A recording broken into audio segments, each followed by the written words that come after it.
হ্যাঁ ডাবুকেশ্বরে, হ্যাঁ হ্যাঁ কাঁটাছাড়া বেল গাছ। না ওটাই বলিনি, ওটা ওখানে গিয়ে বলবো তো। হ্যাঁ যাই হোক আমি বলে দিও আমাকে। আচ্ছা মহাদেবের জায়গায় যাচ্ছে।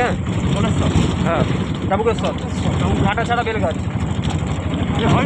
হ্যাঁ আশ্চর্য এটা।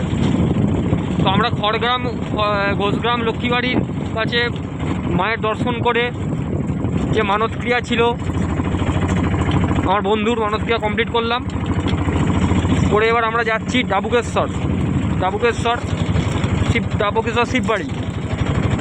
ওখানে একটি অতি আশ্চর্য, যেটা আমি আগের ভিডিওতে বলতে পারিনি, যেটা হচ্ছে ওখানে কাঁটাছাড়া বেলগাছ আছে, যেটি স্বয়ং মহাদেবের লীলা আবর্তিত একটি আধ্যাত্মিক স্থান, যেখানে আপনারা দেখবেন যে ভিডিওর মধ্যে দেখতে পারবেন ওখানকার কিছু দেবদুর্লভ মনোরম দৃশ্য। মন্দির তো অবশ্যই আছে, তার সঙ্গে দেবদেবী বিগ্রহ খুবই সুন্দর। তো আমরা যাচ্ছি সেই পথে, এবার রওনা দিলাম। তো দেখুন যে পথ দিয়ে আমরা এসেছি ওই পথ দিয়ে যাচ্ছি। আসার সময় পথটা আপনাদের দেখাইনি, যাওয়ার পথে পথটা আপনাদের দেখাচ্ছি। আপনার পথটা দেখুন, খুবই সুন্দর জায়গা, ঠান্ডা আছে, ঠান্ডা অনুভব করলাম। কিন্তু আশ্চর্যের বিষয়, মন্দিরের মধ্যে কিন্তু বিন্দুমাত্র আমরা ঠান্ডা অনুভব করলাম না। যেটা জানি না মায়ের লীলা কি বলতে পারবো না, তবে অবশ্যই তো মায়ের লীলা, বলতে পারবো না, কথাটা তো মহাপাপ বলা ভুল। মায়ের তো লীলা অবশ্যই আছে। স্বয়ং মা লক্ষ্মী এখানে কিন্তু অধিষ্ঠান করছেন। বীরভূমের অন্যতম কিন্তু একটি বিখ্যাত মন্দির ঘোষগ্রামের লক্ষ্মীবাড়ি। আপনারা এখানে অবশ্যই আসবেন, মায়ের কাছে পুজো দেবেন। আমরা পুজো দিতে পারলাম না, কারণ আমাদের সময় হাতে খুব কম আছে বলে, এখানে অনেক কটা জায়গা আমাদের যাওয়ার আছে। তো কী করব, মন্দিরের জন্য তো কিছু সামান্য সংখ্যক যদি মায়ের পুজোয় যদি কিছু ব্যয় করতে পারি, সেটা তো পরম সৌভাগ্যের বিষয়। তো একটা বই, একটা মায়ের ফটো একটা নিলাম ছোটোর ওপর, কারণ আমরা ব্যাগপত্র কিছু আনিনি, কী করবো, তাই ওইটা নিয়ে যাচ্ছি।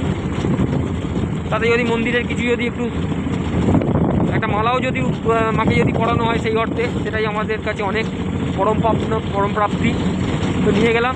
এটা আমার একটি নেশা আছে, যে কোনো জায়গায় গেলে আমি কিছু না কিছু নিয়ে যাই ফিরি, শুধু যে ঘরে নিয়ে যাওয়ার জন্য নয়, তাতে যদি মন্দিরের কিছু উন্নতি হয় সেটার জন্য আমার সবসময় ধ্যান থাকে। যেহেতু আমার নিজেরও বাড়িতে আমার মাতৃমন্দির আছে, আমি এটা বুঝি। তো অর্থের জন্য কেউই কিছু করে না, কিন্তু সেটা যদি সেবাতে যদি কিছু লাগে, সেটাই হচ্ছে পরম সৌভাগ্যের বিষয়। সবই মায়ের লীলা, মায়ের কৃপাতেই আমরা বেঁচে আছি, আমরা নিঃশ্বাস নিচ্ছি।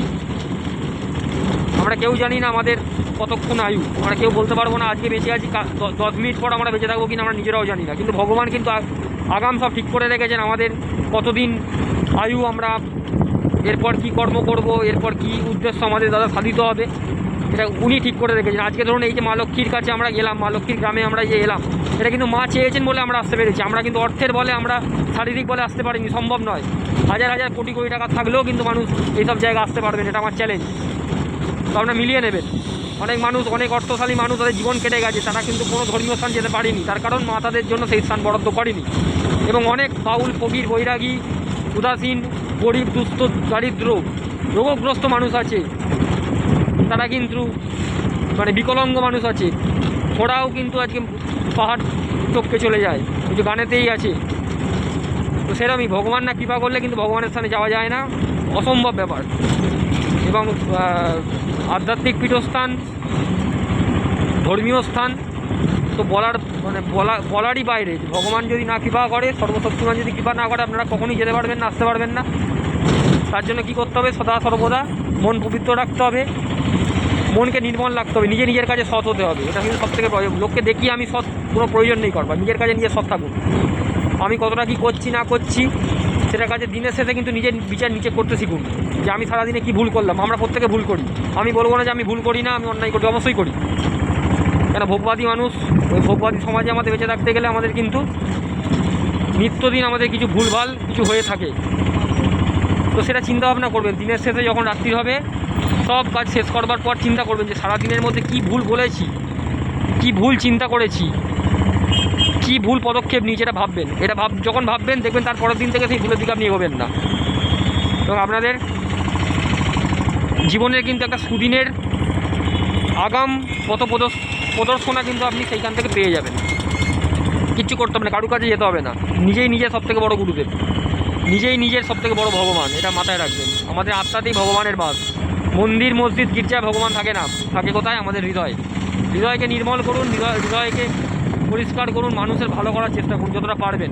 এই বলছি না আপনার ঘর থেকে আপনি টাকা লক্ষ্যে দিন, সেটা বলছি না আমি, কিন্তু আপনার অনেকটা আপনাকে কেউ খাদ্য দিয়েছে বা আপনি খাবার কিনেছেন, আপনি খেতে পাচ্ছেন না, কিছুটা ভাগ করে রেখে যারা খেতে পাচ্ছে তাদেরকে দিন।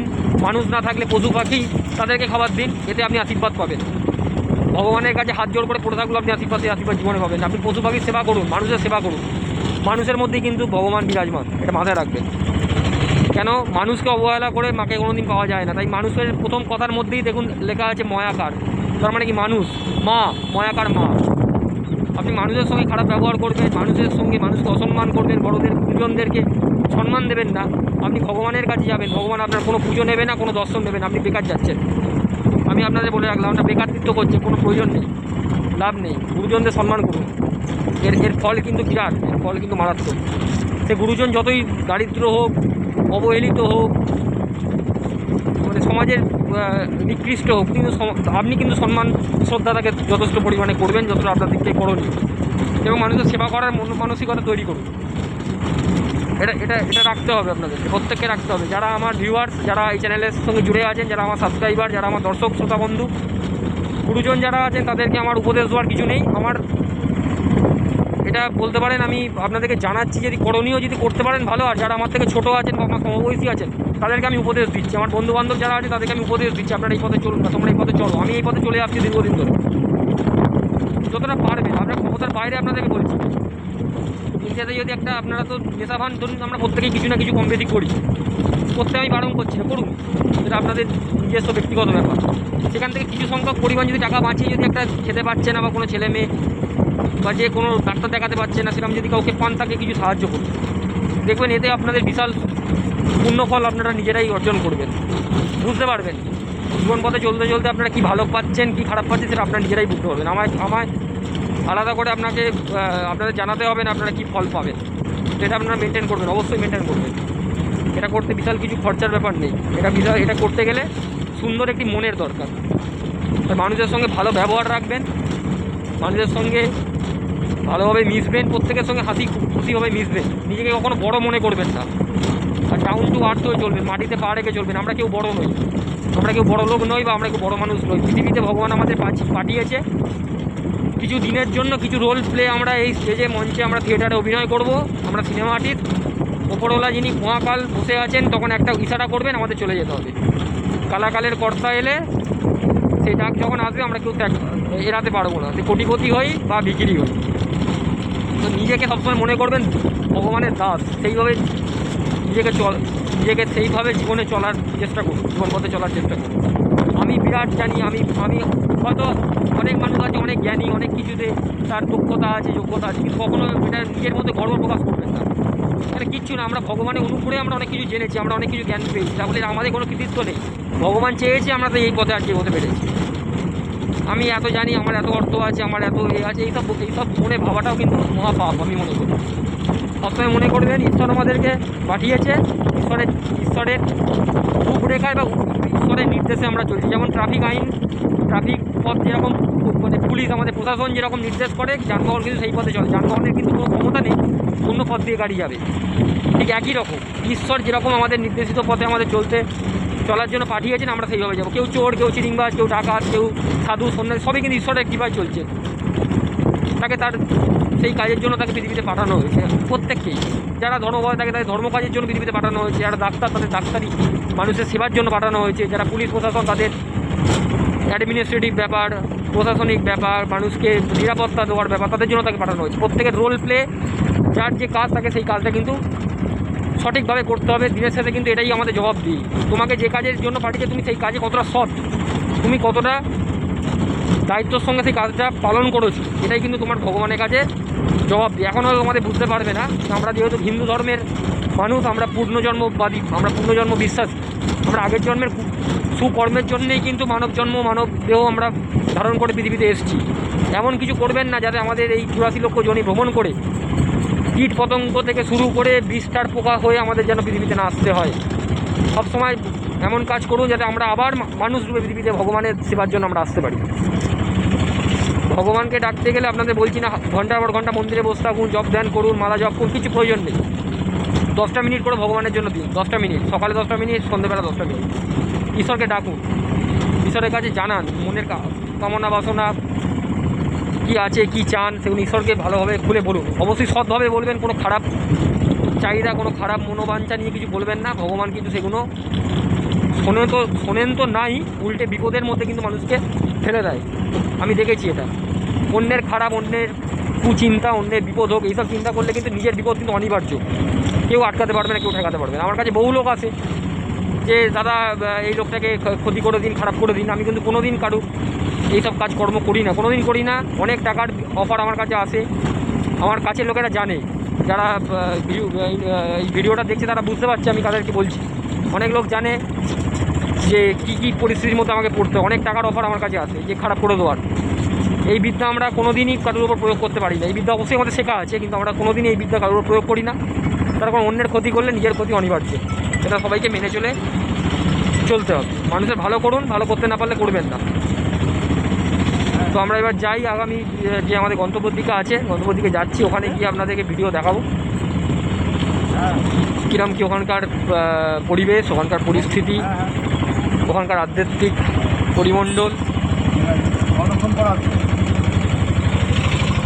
পরিমণ্ডল, সবটাই আপনাদেরকে দেখাবো। আপনারা দেখুন।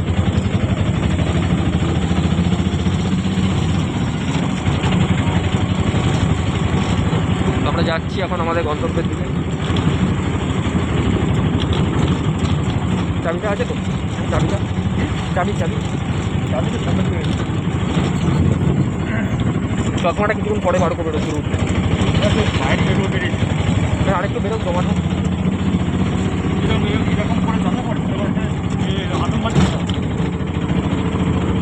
না, আপনার গ্রাম দেখুন, খুব ভালো লাগছে। এই গ্রাম বাংলা আমাদের মানব সভ্যতার সঙ্গে ওতপ্রোতভাবে জড়িত। আজকে শহর বেঁচে আছে গ্রামের জন্য। আজ আমরা এই গ্রামকে হারিয়ে ফেলছি। ইট বালি কংক্রিটের জঙ্গলে আজ আমরা বিপর্যস্ত হয়ে আছি। সারা দিন ধুলো বালি, পলিউশন, গাড়ির আওয়াজ, আমাদের জীবন অতিষ্ঠ হয়ে যাচ্ছে। তো মাঝে মধ্যে আপনারা বেরিয়ে পড়ুন, যার যেখানে মন চায়। সবসময় যে বলছি আপনাদের ধর্মীয় স্থানে যেতে হবে এরকম কিছু বলছি না। আপনারা যান, যেখানেও ভ্রমণে বেরোন, ছোটোখাটো ঘুরতে আপনারা যান, এতে মন ভালো থাকবে। অর্থের চিন্তা সবসময় করবেন না, কারণ অর্থ নিয়ে আমরা কেউ আসিনি, অর্থ নিয়ে আমরা কেউ যাবো না। এসছি খালি হাতে, যাবো খালি হাতে। তার মধ্যে কিছু স্মৃতি জীবনে রয়ে যাবে, কিছু কর্মজীবনে রয়ে যাবে। এবং যদি কর্ম ভালো হয়, আগামী দিনে আপনার কথা 10 জন লোক হলেও বলবে, আপনার ছবি 10 জন লোক হলেও রাখবে। আর এটাই জানবেন আপনার অমরত্বের ফল, আর কিছু নয়। আজকে ধরুন যে বড় বড় আমাদের চিত্র জগতের যে সিনেমা জগতের যে মানুষ, মহানায়ক উত্তম কুমার থেকে শুরু করে মহানায়িকা সুচিত্রা সেন, এরা কিন্তু কবে চলে গেছে। কিন্তু তারা আজও কিন্তু আমাদের প্রত্যেকের মনে কিন্তু বেঁচে আছে। কেন বেঁচে আছে? তাদের কর্মের জন্য। একইভাবে প্রত্যেকটা ফিল্ডে প্রত্যেকটা মানুষ কিন্তু কর্মের জন্য বেঁচে থাকে। আমরা কিন্তু কেউ সশরীরে সারা জীবন থাকবো না, কিন্তু এমন আপনারা কর্ম করুন, বেশি লোকের মনে রাখার দরকার নেই। অন্তত 2 জন হলেও যেন, 1 জন হলেও যেন আপনার অবর্তমানে আপনার নাম যেন করে, যে এই মানুষটা ছিল, এই মানুষটা উপকার করেছে কিছু, এই মানুষটা মানুষের পাশে থাকতো, মানুষকে সাহায্য করতো, অন্তত মানুষের সঙ্গে ভালো ব্যবহারটা করতো। সেরকম ব্যবহার করুন। এমন কিছু করবেন না যাতে মারা যাওয়ার পর লোকে বলে একটা বাজে লোক, একটা ফালতু লোক, সমাজের ক্ষতিকর লোক চলে গেছে। এই প্রাপ্তিটা নিয়ে আমাদের যেন পরলোকে গিয়ে আমাদের যেন শুনতে না হয়। সেইভাবে চলুন। মহন্ততলা দেখুন, একটা মন্দির, এখানে সুন্দর মন্দির, গ্রামের রাস্তা। আপনাদেরকে অন্যান্য সময় তো বিভিন্ন ক্রিয়া কর্মাদির ওপর আমি কথা বলি, জ্যোতিষতন্ত্র, আধ্যাত্মিকতা, টিপস, টোটকা, ক্রিয়া, এগুলো বলি। আজকে একটু নতুনত্ব কথা বলছি, আজকে বাস্তব জীবনে কিছু ধ্যান ধারণা আপনাদের সামনে তুলে ধরছি। আজকে সেই রকম মুডের মধ্যে আছি। আজকে এই করুন সেই করুন আমার বলতে ভালো লাগছে না। আজকে গ্রাম বাংলার মানুষের সঙ্গে, গ্রাম বাংলার পথে আমি বেরিয়েছি। কোনো নিজের স্বার্থসিদ্ধির উদ্দেশ্যে বেরোইনি, যে কোনো নিজের অর্থ লাভ এইসবের জন্য যাচ্ছি না। আজকে যাচ্ছি আমার কাছের একজন বন্ধু, যে আমার ক্লায়েন্ট ছিল, ক্লায়েন্ট হিসেবেই আলাপ, কিন্তু পরিবার কেন্দ্রিক হয়ে গেছে দীর্ঘদিন মেলামেশা সম্পর্কের জন্য। তারই একটি সমস্যার জন্য আমি আজকে তাকে নিয়ে বেরিয়ে পড়েছি। কালকে আমরা বেরিয়ে পড়েছি এই ঠান্ডার মধ্যে সে অফিস ছুটি করে অফিসে ছুটি পাচ্ছিল না। তো আগে থেকে বলা ছিল, তাও কিন্তু প্রাইভেট অফিস বুঝতেই পারছেন, অফিসে ছুটি দিতে চায় না। তো আমি বললাম যে দেখাও কী করা, মা কী করে, মা তারা কী করে, মা কাউকে নিরাশ করে না, এইটুকু জানি। তো যাই হোক, ছুটিটা পেয়ে যায়। তো আমরা বেরিয়ে পড়েছি। আমি এই আগের সপ্তাহ থেকে ঘুরে এলাম, কাজের জন্য যাইনি, আমি একটু বন্ধুবান্ধবের সঙ্গে ঘুরতে গেছিলাম ডায়মন্ড হারবার নামখানা ব্লকের ওখানে মৌসুমী আইল্যান্ড। তো আমারও কিছুদিন কাজকর্ম আমারও গ্যাপ হয়ে গেছে। নিজস্ব সাধন পুজো পাঠ আমি যেহেতু ক্লাস করাই, আপনারা জানেন, স্টুডেন্টরা আমার কাছে আসে, আমারও কিছু গ্যাপ পড়ে গেছে। কিন্তু এটা বিশেষ এমন একটা কাজ, বিশেষ একটা সম্পর্কের খাতিরে কাজ যে আমাকেও বেরিয়ে পড়তে হলো। তো এখনও আমাদের আজকে কর্ম আছে, কালকে কর্ম আছে। তো মায়ের কাছে এই কামনা বাসনা যেটা নিয়ে এসেছি, মায়ের কাছে জানাচ্ছি যেন তার এই সমস্যাটা সমাধান হয়ে যায়। এই দরবার নিয়ে মায়ের কাছে যাচ্ছি। আমরা দেখুন ডাবুকের পথে যাচ্ছি, এখানে দেখুন মাইলস্টোন লেখা আছে ডাবুক। আমরা ডাবুকের পথে যাচ্ছি। রাস্তাঘাট জুড়ে ধান শুকোচ্ছে, তার উপর দিয়ে গাড়ি যাচ্ছে, কি সুন্দর, গাড়ি কাটিয়ে চলে গেল, উনিও সরে গেলেন। মানে এখানকার মানুষেরা এইভাবেই অভ্যস্ত। হয়তো আমাদের কলকাতা শহরে এভাবে হলে এত বিপদ ঘটে যেত একটা। তো এই হচ্ছে গ্রাম বাংলার চিত্র। ডাবুকেশ্বর মহাদেব যতটা জনশ্রুতি শোনা যায় বা যতটা আধ্যাত্মিকতা জানতে পারি, ইনিও বামদেব বাবার গুরুদেব ছিলেন। এবার একটা মতান্তর রয়ে গেছে যে ব্রজবাসী কৈলাসপতি না ডাবুকেশ্বর কৈলাসপতি, এটা ঠিক দ্বিধাদ্বন্দ্বের মধ্যে আছি। তো আগের ভিডিওতে আমি এটাই একই কথা বললাম।